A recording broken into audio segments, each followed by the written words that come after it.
Bonjour, dans cette vidéo, nous allons mettre en application des notions expliquées dans le cours intitulé L'élaboration du compte de résultat à partir de la balance des comptes.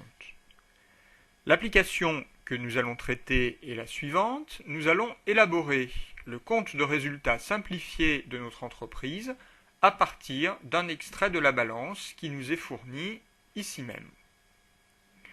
Pour ce faire, nous disposons d'un compte de résultat vierge que nous allons donc compléter. Je vous suggère de mettre la présente vidéo en pause afin de prendre le temps de faire l'exercice à partir du fichier d'accompagnement qui vous est fourni sur le site, puis, lorsque l'exercice sera fait, vous pourrez redémarrer la vidéo afin de pouvoir voir la correction.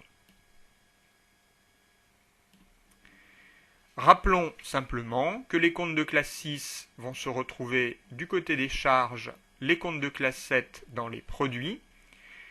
Nous allons de chaque côté avoir trois grandes masses. Une première grande masse qui correspond aux opérations d'exploitation, une seconde grande masse correspondant aux opérations financières, et enfin une troisième grande masse correspondant aux opérations exceptionnelles. Le principe d'élaboration du compte de résultat est simple. Dans les charges d'exploitation, nous allons reporter tous les comptes 60 à 65. Du côté des produits d'exploitation, tous les comptes 70 à 75. Dans les charges financières, nous reporterons les comptes 66 et du côté des produits financiers, les comptes 76. Enfin, les charges exceptionnelles correspondent au compte 67 et les produits exceptionnels au compte 77.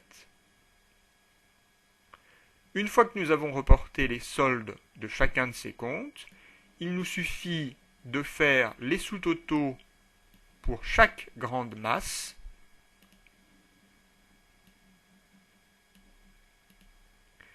puis, enfin, de faire un sous-total des charges et un sous-total des produits, qui vont ici nous apprendre que nous avons plus de produits que de charges. Par conséquent, la différence, c'est-à-dire 44 160 €, correspond à un bénéfice que par convention, nous allons inscrire du côté des charges pour équilibrer notre tableau. Ceci fait, nous pouvons refaire le total de nos deux colonnes afin de montrer que notre compte de résultat est parfaitement équilibré. Ceci fait, notre compte de résultat est donc terminé.